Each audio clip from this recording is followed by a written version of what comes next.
Şeffaf Mutfak'tan herkese yeniden merhabalar. Bugün zeytin kuracağım. Artık Aralık ayına girdik. Ben zeytin almak için aralığı bekliyorum. Niye aralığı bekliyorum onu da anlatmaya çalışacağım. Şimdi görmüş olduğunuz gibi zeytinler seçtim. Bunu yıllarca zeytin kura tecrübe ederek sizlere anlatıyorum.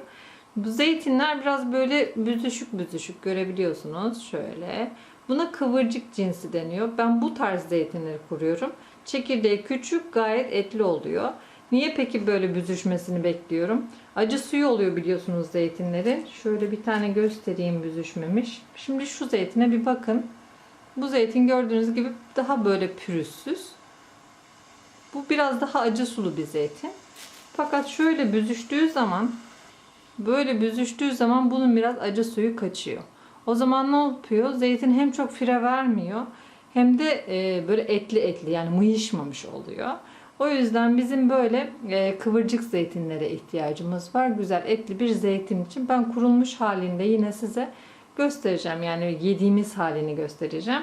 Hem de aklınızdaki sorulara cevap vereceğim inşallah. Peki zeytini neye kuruyoruz? Zeytini böyle bir su bidonuna kuruyoruz. Şöyle cam şişelere kurduğum zaman çok fazla zeytinlerde yumuşama gördüm.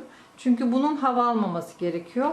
Bu da ağzının sıkı kapanmasıyla alakalı. Kavanozlarda bu mümkün değil. Sadece sıcak vakumlama ile kavanozların ağzı sıkı kapanır. O yüzden kavanozlarda mümkün olmadığı için ben su şişelerine kuruyorum. 5 litrelik su şişesi çok zeytin yiyenler için.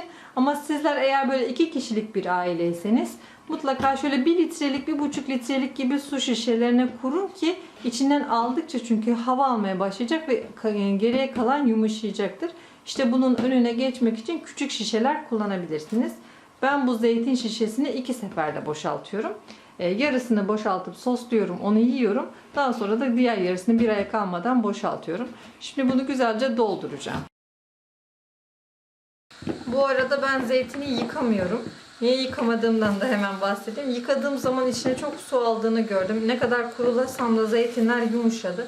O yüzden genelde böyle temiz gördüğüm ve göz taşı olmayan zeytinleri seçmeye çalışıyorum.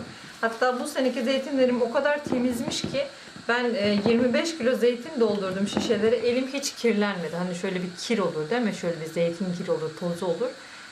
Doğru düzgün kirlenmedi. O yüzden bu şekilde mutlaka yıkamadan kuruyorum. Sizler de eğer üzerine göz taşı yoksa mutlaka yıkamayın. Göz taşı olduğu zaman çok yıkamak istiyorsunuz. Yani göz taşı dediğim bu üzerlerinde mavi benekler.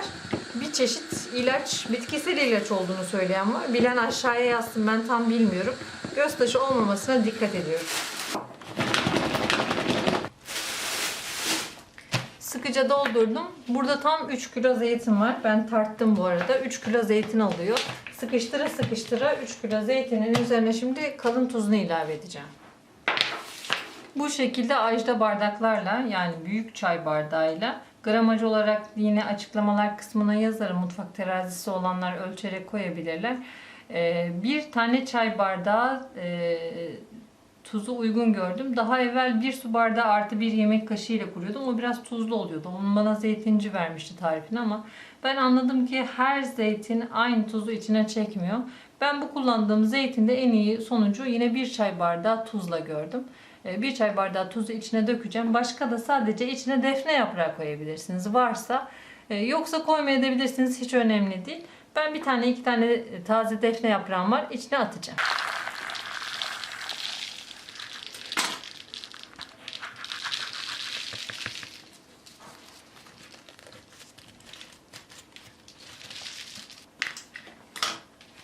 Ağzını sıkıya kapattım. Şimdi bu biraz şişecek, genleşecek, içine asit oluşturacak tabi. Bunu bu şekilde her gün sallayacağım. Ayağımın altına bir yere koyuyorum mutfakta ve sallıyorum. Şimdi bir gün sonraki halini göstereyim size. Bu bir gün sonraki hali. Gördüğünüz gibi şişe gayet şişmiş. Şimdi şöyle biraz da sesini duyuracağım.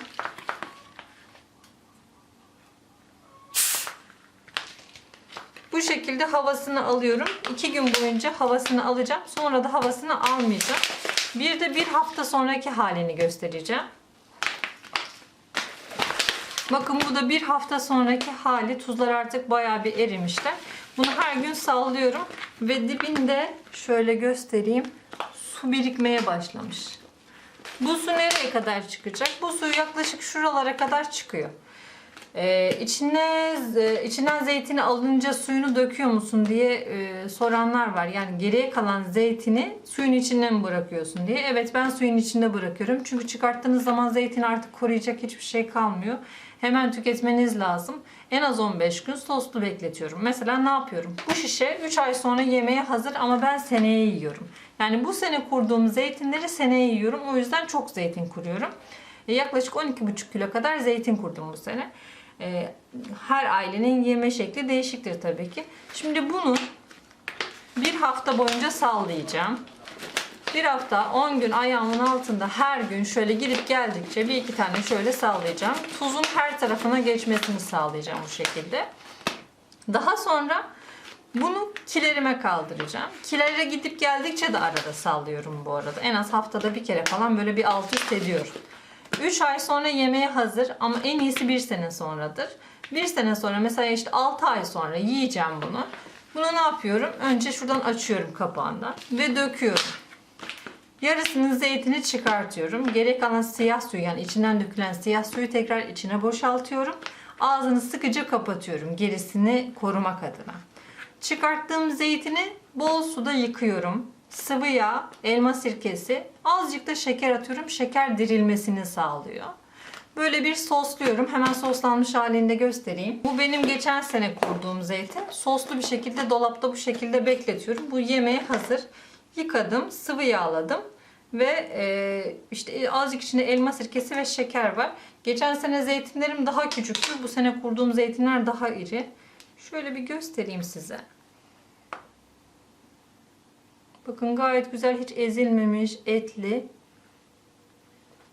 Bunları bu şekilde yiyorum. Bittikten sonra geriye kalanını hazırlıyorum. Yani size söylediğim gibi eğer benim gibi 2 seferde açıp bitirecekseniz 5 litrelik şişelere kurabilirsiniz. Ama çok uzun sürede bitiriyorsanız daha ufak şişeler kullanın derim. Neden Aralık ayında zeytin kurduğumdan zeytinin cinsine kadar anlatmaya çalıştım. Baştan sona kadar. Aklınıza takılan bir şey olursa yine yazın, yorumlarda cevaplamaya çalışırım. İnşallah sizler de evinizde, kendi evinizde boyasız, katkı maddesiz, sağlıklı bu zeytinleri kurarsınız ve afiyetle tüketirsiniz. İnanın ben bu zeytinleri kurmaya başladıktan sonra dışarıdan asla zeytin almıyorum. Dışarısının en iyi zeytinini dahi beğenmiyorum. Sizlerin de öyle olacağını umuyorum. Videomu faydalı bulduysanız beğene tıklayarak bana destek olabilirsiniz. Bu ve bunun gibi birçok tarif için kanalımı ziyaret edebilirsiniz. Videolarımızı beğenmeyi, paylaşmayı, yorum yapmayı ihmal etmeyin. Yeni tariflerde görüşmek üzere. Hoşça kalın, afiyetle kalın.